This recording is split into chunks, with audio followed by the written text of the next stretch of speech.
கர்த்தர் உன்னை தினமும் தேடி வருகிறார் என்ற தலைப்பில் நாம் அதிகமாக தியானித்து வருகிறோம். இன்று கர்த்தருடைய வார்த்தையை தியானிப்போம். ஒவ்வொரு நாளும் கர்த்தர் உன்னை தினமும் தேடி வருகிறார் என்ற தலைப்பில் நாம் தியானிக்கிறது, அவர் நம்மை எந்த அளவுக்கு நம்முடைய வாழ்க்கையை நடத்தி, அவருடைய வார்த்தையினால் நம்மளை எந்த அளவுக்கு கொண்டு சென்று நம்முடைய வாழ்க்கை சிறப்பு செய்கிறார் என்றுதான் தொடர்ந்து பார்த்து கொண்டு வருகிறோம். கர்த்தர் உன்னை வழி நடத்துகிறார். அதாவது அவருடைய விதமே அவருடைய வார்த்தை கொண்டு அவர் வழி நடத்துகிறார். பாருங்கள், அவர் தேடி உங்களை எந்த வார்த்தை என்று என்ன வார்த்தை சொல்கிறார் பாருங்க. உத்தமர்களின் நாட்கள் கர்த்தர் அறிந்திருக்கிறார், அவர்கள் சுதந்திரம் என்றென்றைக்கு இருக்கும். கர்த்தர் உன்னை தினமும் தேடி வருகிறார்.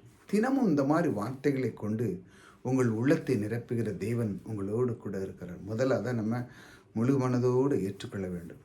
ஒவ்வொரு நாளும் நம்முடைய தேவன், இந்த அற்புதமான தேவன் நம்ம உள்ளத்திலே வாசம் பண்ணுகிறார், நமக்குள்ளே இருக்கிறார். ஆகையால் நான் ஒவ்வொரு நாளும் அவரை நான் அறிந்து கொள்ள, அவருடைய வார்த்தையை நான் தெரிந்து கொள்ள நான் பாக்கியவானாக இருக்கிறேன்.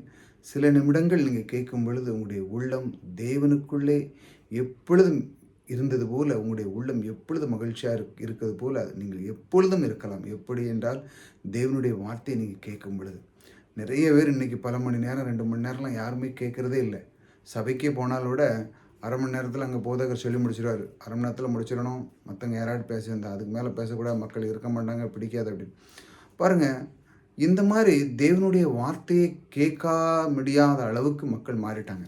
இதெல்லாம் போட்டு யார் கேட்பா, அந்த அளவுக்கு மாறிட்டாங்க. ஆனால் இந்த தேவன் பாருங்கள், சில பிரமாணங்களை இந்த பூமியில் ஏற்படுத்தி வைத்திருக்கிறார். எப்படி என்றால், இப்படி நீ செய்தால்தான் அது நடக்கும் என்று. ஆனால் நம்முடைய சுய புத்தி பாருங்கள், இல்லை அப்படி இல்லை, அது நல்லது இது நல்லதுன்னு சொல்லி அவனே அதில் விழுந்து தெய்வன் வைத்த அந்த பிரமாணத்துக்கு அவன் கீழ்ப்படியாமல் அவன் ஒரே சிக்கியுண்டு கஷ்டப்பட்டுட்டு இருக்கான். காரணம் என்ன? தேவன் எதை எப்படி வைத்திருக்கிறார், இந்த பூமியில் பிரமாணத்தை ஒருவனை அறிந்து கொள்ளும் பொழுது அந்த பாதைக்குள்ளே அவன் போகும் பொழுது அவனுக்கு கஷ்டமே இருக்காது. பாருங்கள், இந்த தேவன் பாருங்கள், உத்தமர்களின் நாட்களை கர்த்தர் அறிந்திருக்கிறார். உத்தமர்களின் நாட்கள், அவருடைய வழிகளை தேவன் பாருங்கள். இந்த மாதிரி வார்த்தைகளை எவன் ஒருவன் அறிந்து கொள்கிறானோ, நான் இப்போ சொன்னோம்ல, தேவன் இந்த பூமியில் ஒரு பிரமாணத்தை வைத்திருக்க, அந்த பிரமாணத்தின் காரணமாக நம்ம இயங்கி கொண்டு இருக்கிறது. அதை நீங்கள் அறியும் பொழுது, அதை நான் எப்படி அறிந்து கொள்ள, எப்படி நான் அதை தெரிந்து கொள்ள அப்படின்னு ஒரு மனிதன் அதை அறிந்து கொள்ளும் பொழுது அவன் அந்த மாதிரி ஒரு உள்ளத்துக்குள்ளே வருகிறான். இந்த உள்ளம் வரும் பொழுது தேவன் அதை அறிந்து கொள்கிறார். ஆகா, என் பிள்ளை என்னுடைய பிரமாணத்தை அவன் அறிந்து விட்டான். இன்றைக்கி உலக பிரகாரமான விஷயத்தில் அவன் போய் கொண்டிருந்தான்.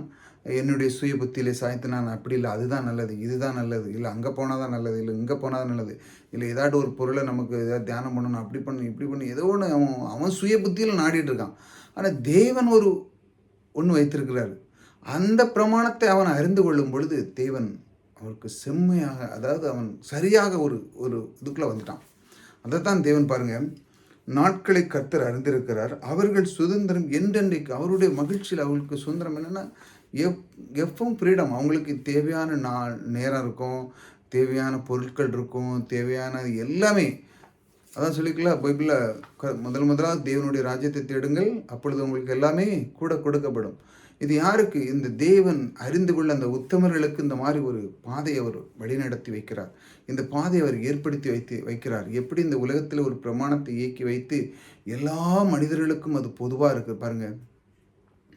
பாருங்கள், கொடுங்கள் அப்பொழுது கொடுக்கப்படும் போட்டிருக்கு. ஆனால் அதில் எதை தான் கொடுக்கணும் எப்படின்னு போட்டிருக்கா? இல்லை, கொடுங்கள். அந்த ஒரு பிரமாணம். நீங்கள் என்னத்தை கொடுத்தாலும் சொல்லலாம், எதை கொடுத்தாலும், அன்பு, பகை, இப்படி எல்லாத்தையுமே கொடுத்தாலும் அது உங்களுக்கு திரும்ப வரப்போகிறது. ஏனென்றால் இது ஒரு விதமான பிரமாணம். இதை இயக்கி கொண்டு இருக்கிறது இந்த பூமி. இப்படி தான் இது வேலை செய்து கொண்டிருக்கு. தேவன் இப்படித்தான் இந்த பூமியை உண்டு பண்ணியிருக்கிறார்.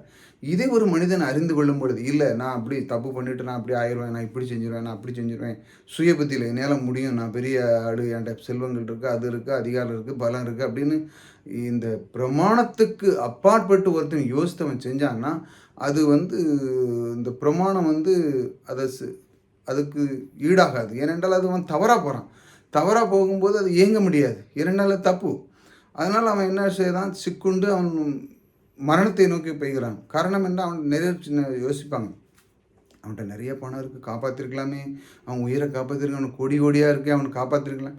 ஏனென்றால் அவன் பிரமாணத்தை அவன் கடைப்பிடிக்கவில்லை. இந்த பிரமாணத்தில் என்ன ஏங்கி கொண்டு இருக்கிறது?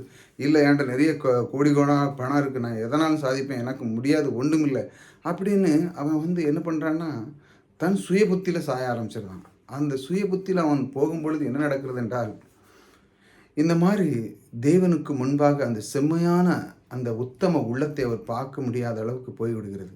அதை ஒருவன் இதை அறிந்து கொள்ளும்போது அந்த செம்மையான அந்த உத்தம உணர்வை பார்க்கும் பொழுது தேவன் அவனுக்கு சுதந்திரத்தை கொடுக்கிறார். உனக்கு எல்லாத்தையும் தந்து அதை அனுபவித்து தேவனுக்கு முன்பாக ஒரு மகிழ்ச்சியோடு ஆரவாரத்தோடு சபைக்கு வரும்போது மிக சந்தோஷமோடு கம்பீரத்தோடு அவன் உள்ள வாரான். ஆகா, என் தேவனை நான் தரிசிக்க வருகிறேன், என் தேவன் எனக்குள்ள இந்த வார்த்தை சொன்ன அந்த வார்த்தை மீண்டும் எனக்கு தேவை என்று சொல்லி உட்கார்ந்து போதகத்தை கேட்குறான்.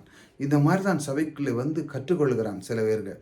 இதை யார் கற்றுக்கொள்கிறார்? இந்த உத்தம உள்ளத்தை, அதாவது எனக்கு தேவனுடைய வார்த்தை வேணும், தேவனுக்குள்ள அந்த நான் இருப்பேன் என்று அறிந்து கொள்கிறான். இந்த அறிந்து கொள்ளும் பொழுது அந்த மாதிரி தேவன் இந்த மாதிரி அவனுக்கு சுதந்திரத்தை கொடுத்து அவனை வாழ்க்கையிலே குறைவில்லாமல் வைக்கிறார். ஒவ்வொரு நாளும் இந்த மாதிரி வார்த்தைகளை தொடர்ந்து கேளுங்க. தொடர்ந்து கேட்கும் பொழுது உங்களுடைய உள்ளம் இன்னும் சந்தோஷமாக இருக்கும். இந்த உத்தமரை காக்கிற தேவன் உங்களுக்குள்ளே இருந்து உங்களுடைய உள்ளத்தை இந்த மாதிரி வார்த்தைகளை கொண்டு உங்களை வளர்க்கிறார். நீங்கள் எத்தனை நாள் கூட நீங்கள் பார்த்துருக்கலாம் இருக்கலாம். இந்த மாதிரி வீடியோ, சின்ன சின்ன வீடியோ பாருங்கள். கர்த்தர் உன்னை தினமும் தேடி வருகிறார் என்றால் அவர் நம்மை நோக்கி இந்த மாதிரி செய்கிறார். அவர்தான் நம்மளை வழிநடத்தி கொண்டு நமக்குள்ளே இருந்து நம்முடைய வாழ்க்கையை செய்கிற அந்த தேவன் ஒவ்வொரு நாளும் கம்பீரத்தோடு நம்முடைய வாழ்க்கையை நடத்துகிற தேவன் நமக்குள்ளே இருக்கிறார். நம்ம குடும்பத்துக்குள்ளே இருக்கிறார். நம்ம பிள்ளை, நம்ம மனைவி எல்லாத்துக்குள்ளே இருந்து தேவன் இந்த அற்புதமான இந்த பூமி உலகத்தில் இருக்கிற அந்த அற்புத பிரமாணத்தை நாம் அறிந்து கொண்டு அவருக்குள்ளே நிலைத்திருந்து அவர் என்ன வைத்திருக்கிறார், அந்த பூமியில் என்ன செய்ய விருப்பமாக இருக்கிறார், என்ன செய்ய அவருடைய சித்தம் இருக்கிறதோ அதை நம்மை கொண்டு இந்த பூமியிலே அவர் நடத்த அவர் விருப்பப்படுகிறார். நாம் அவருக்குள்ளே வரும்பொழுது நம்முடைய வாழ்க்கை ஒரு நாளும் சோர்ந்து போகாது. நீங்கள் வெற்றி அடைவீர்கள். ஆகையால் கர்த்தர் உன்னை தினமும் தேடி வர்றான் தலைப்பு நிறைய இருக்குது. நீங்கள் தொடர்ந்து பாருங்கள். மீண்டும் நான் புதிதான தொடர்பு போட்டிருக்கிறேன். கர்த்தர் எப்படி வழிநடத்தி கொண்டிருக்கிறார், அடுத்தால கர்த்தருடைய வார்த்தையிலே இருதயத்தை பலப்படுத்துது என்று ஒரு பெரிய தொடர் இருக்குது, அதை பாருங்கள். பிறகு நம்முடைய வாழ்க்கையில் மிக முக்கியமானது பொருளாதாரம், செல்வத்தை குறித்து நான் நிறைய போதித்து கொண்டு வருகிறேன். அதான் இப்போ தொடர்ந்து போதிக்கிறேன். வாரம் வரும் ஞாயிற்றுக்கிழமை. தொடர்ந்து கேளுங்க. புதிதாக வந்தவங்க சப்ஸ்கிரைப் பண்ணிச்சாங்க. தொடர்ந்து இந்த மாதிரி கேட்கும் பொழுது உங்களுடைய உள்ளம் சந்தோஷமாக இருக்கும், மகிழ்ச்சியாக இருக்கும், கலிகூர்ந்து இருக்கும்.